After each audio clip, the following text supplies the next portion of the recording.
Hello students, आज के इस वीडियो में आपका स्वागत है।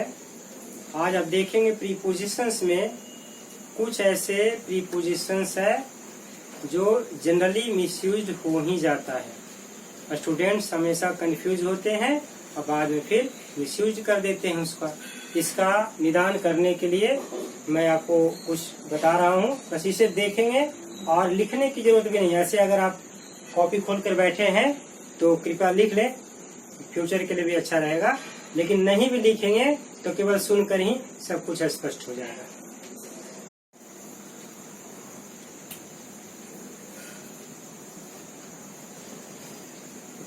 फ्रॉम, सिंस, फॉर, ड्यूरिंग, इस सभी को आप देखें। अगर आप चाहें तो इसको थ्रू आउट को भी इसमें जोड़ सकते हैं। इस सभी प्रीपोजिशंस को आप एक साथ जोड़ सकते हैं। सभी एक दूसरे से बिल्कुल कनेक्ट है, बस हल्का हल्का थोड़ा सा मिस करेगा और आपका क्वेश्चन हो जाएगा गलत। यानी क्वेश्चन मतलब आंसर गलत होगा। क्वेश्चन मतलब क्वेश्चन गलत नहीं रहता है, आंसर गलत हो जाएगा। अब यहाँ देखेंगे सबका अलग अलग सब टाइम के लिए यूज होता है। यहाँ पर लिख सकते हैं these prepositions can be used for time. इसको टाइम की नजर से अगर देखा जाए तो किस तरह से एक दूसरे से आपस में ये डिफरेंट है, कहाँ किसका यूज करते हैं। फर्स्ट में फ्रॉम है, तो पहले फ्रॉम के बारे में हम विचार करेंगे। इट जनरली, या इसे कर देंगे it is generally used for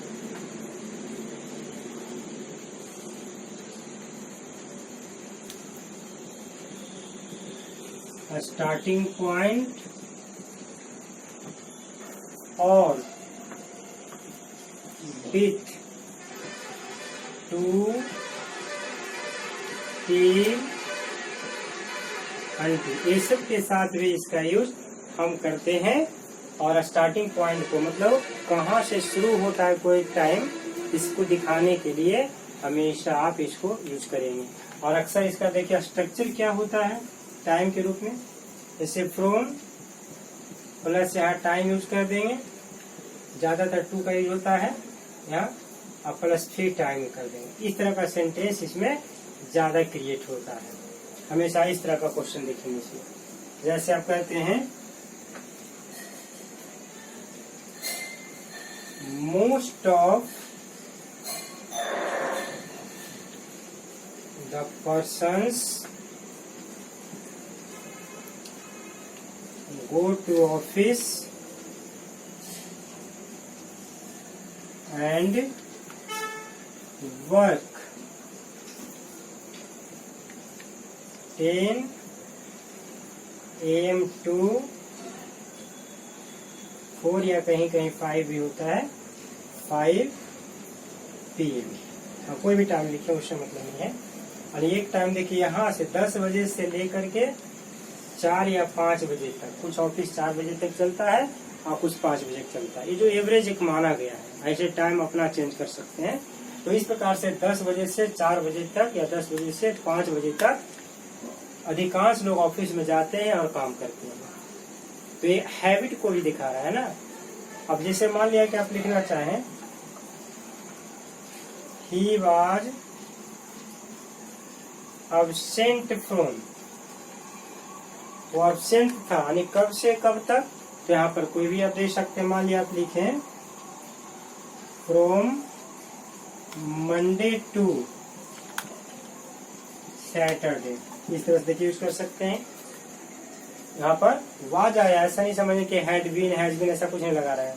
लेकिन फिर भी ये दिखाने के लिए कि मंडे से सैटरडे तक वह अब्सेंट था, अनुपस्थित था, तो इसके लिए भी इसका यूज हम करते हैं। और एग्जाम्पल में देख लें, आई विल अवेट यू, मैं तुम्हारा इंतजार करूंगा। अब यहाँ पर कोई भी टाइम दे देंगे, फ्रॉम मॉर्निंग टू इवनिंग, सुबह से शाम तक मैं आपका इंतजार करूंगा या तुम्हारा इंतजार करूंगा। एक चीज यहाँ पर और बताना चाहूंगा, अवेट आता है तो अवेट के साथ फॉर नहीं लगता है, अवेट में फॉर छिपा रहता है। अगर आप इधर देख सकते हैं, अवेट का मीनिंग होता है वेट फॉर। अवेट का यूज हम तभी करते हैं जब इसके बाद कोई ऑब्जेक्ट हो। ऐसा क्यों? क्योंकि इसमें फॉर है, साथ में छिपा हुआ है। तो फॉर का मतलब है कि जब तक ऑब्जेक्ट नहीं रहेगा तो हम अवेट का यूज नहीं करेंगे। और वेट में क्या है कि वेट में आप फॉर लगा भी सकते हैं, नहीं भी। अगर ऑब्जेक्ट ना होता है यहाँ तो हम लिख देते आई विल वेट, काम चल जाता। लेकिन अगर ऑब्जेक्ट है तो यहाँ पर इसके जगह पर आप वेट फॉर भी लिख दें, दोनों सही हो गया। तो वेट में दोनों अपॉर्चुनिटीज है, दोनों चांसेस है कि फॉर हटा के भी लगा सकते हैं अगर ऑब्जेक्ट नहीं है तो, और अगर ऑब्जेक्ट है तो फॉर साथ में लगाइए। लेकिन अवेट में तो फॉर पहले से छिपा रहता है, इसलिए पहले छिपा रहता है, इसमें आप ऐसे गलती नहीं कर सकते। इसमें माइंड मेकअप रखना होता है कि ऑब्जेक्ट है तभी हम अवेट का यूज करें। तो इस तरह से आपने देखा कि फ्रॉम में यूज होता है स्टार्टिंग टू एंडिंग पॉइंट को दिखाने के लिए हम फ्रॉम का यूज करते हैं। चलिए अब हम देखेंगे सिंस का प्रयोग।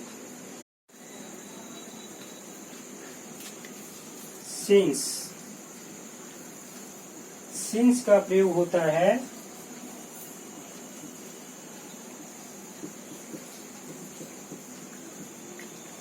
पॉइंट ऑफ टाइम को दिखाने के लिए, जहां पर स्टार्टिंग पॉइंट यानी पहले शुरू हुआ और अभी तक चल रहा है, या अभी के पहले समाप्त हुआ लेकिन कुछ न कुछ टाइम के लिए चला। ये हमेशा ध्यान में रखेंगे कि शुरू पहले से होकर के बाद में समाप्त हुआ या पहले से शुरू होकर के अभी तक चल रहा। ये दो कंडीशन जब भी आता है तो इसमें स्पेशली सिंस का प्रयोग करते हैं, और ये हमेशा पॉइंट ऑफ टाइम को डिनोट करता है। यानी पहले से काम चल रहा था, बाद में, जैसे आप कह सकते हैं ना कि 2 दिनों से वर्षा हो रही थी मतलब वर्षा होना समाप्त हो गया। लेकिन 2 दिनों से हो रही थी, 2 दिन में खत्म के बाद में खत्म हुआ।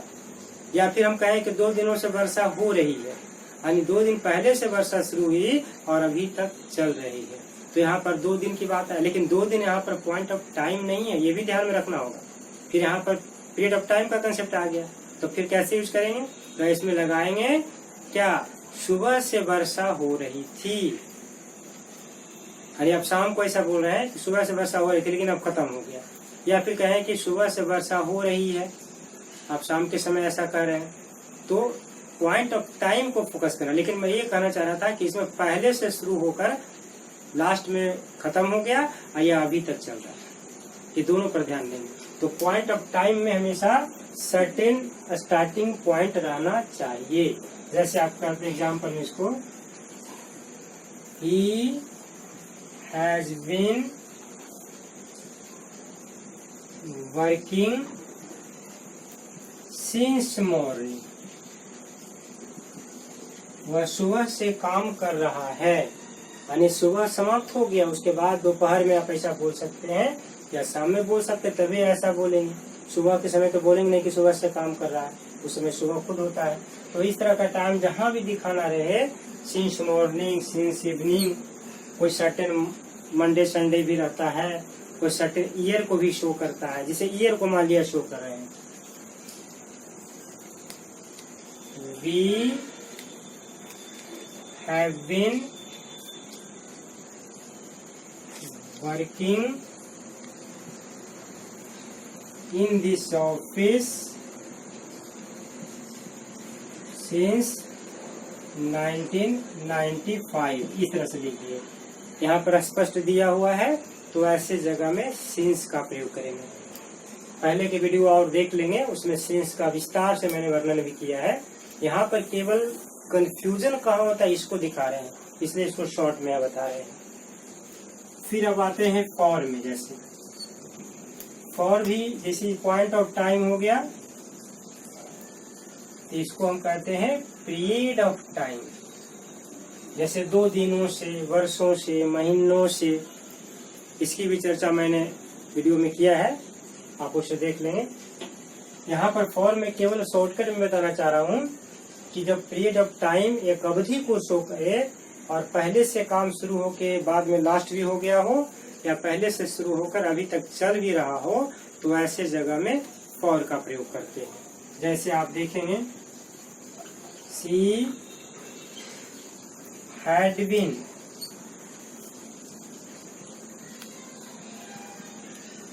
Helping us. जैसे she had been helping us for years. वर्षों से, वर्षों से यानी एक वर्ष नहीं है, कितने वर्षों से पता नहीं है, लेकिन एक लंबे समय को दिखाने के लिए हम ऐसे लिख देते हैं फॉर ईयर्स। नहीं तो कहते फॉर 10 ईयर्स, फॉर 20 ईयर्स भी कर सकते थे, उसमें भी इसको यूज कर सकते थे। और यहाँ पर स्पष्ट नहीं है कि कितने साल से। I have been studying for hours. देखिए यहाँ घंटों से कह दिए, आवर्स हो गया। तो इस तरह से जहां पर भी हम यूज करते हैं वहां पर फॉर लगाते हैं।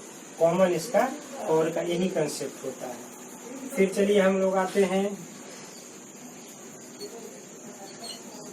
ड्यूरिंग में, देखते हैं ड्यूरिंग क्या होता है। ड्यूरिंग एक अवधि को दिखाता है। इसको आप लिख सकते हैं इस तरह से,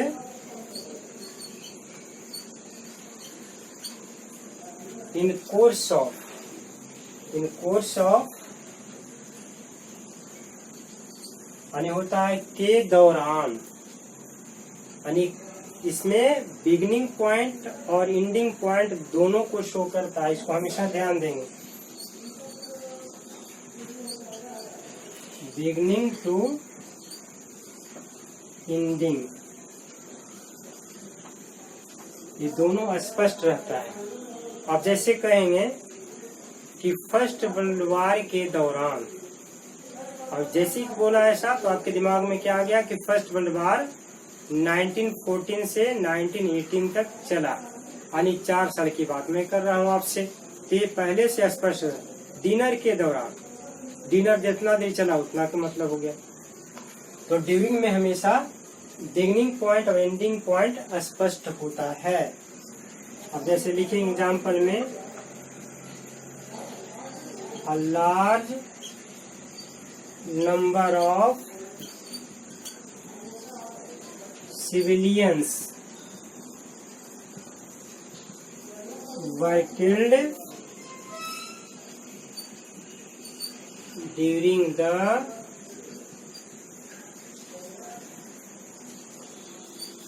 फर्स्ट वर्ल्ड वॉर। अब ऐसे लिखेंगे, फर्स्ट वर्ल्ड वॉर के दौरान बहुत सारे आम नागरिक मारे गए।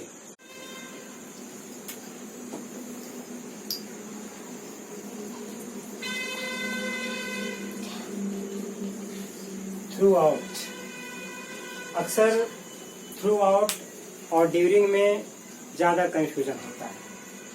ये सिंस फॉर आदि से इसका कंफ्यूजन नहीं होगा, ज्यादा कंफ्यूजन होगा ड्यूरिंग और थ्रू आउट। ड्यूरिंग का मतलब के दौरान, लेकिन जब थ्रू आउट कहते हैं तो लगातार। लेकिन लगातार का मतलब क्या, कोई ब्रेकेज नहीं होता है, ये समझना है। इट डिनोट्स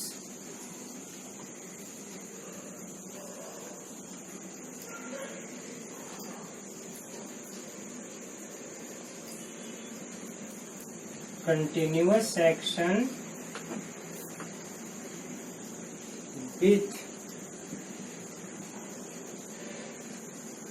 इसमें इंटरवल होता है लेकिन चलते रहता है, रुक रुक के चलते रहता है, खत्म कभी नहीं होता है। जो कभी फिक्स टाइम नहीं है कि इतना दिन में खत्म हो जाएगा, उसके लिए हम थ्रू आउट का यूज, जैसे अब सालों भर करते हैं। कोई काम सालों भर होता है तो सालों भर होता है मतलब कि सालों भर लगातार नहीं होता है, तो रुक रुक करके सालों भर चलते रहता है, फिर अगला साल फिर चलेगा, यानी इसका एंड नहीं होगा। ड्यूरिंग में क्या है कि पहले से सर्टेन टाइम दिया हुआ है, यहाँ से शुरू हुआ यहाँ जाके अंत हो गया, लेकिन यहाँ पर ऐसी बात नहीं है। यहाँ पर हमेशा ध्यान में देंगे कि हमेशा इस तरह से चलते रहता है। अब जैसे देखेंगे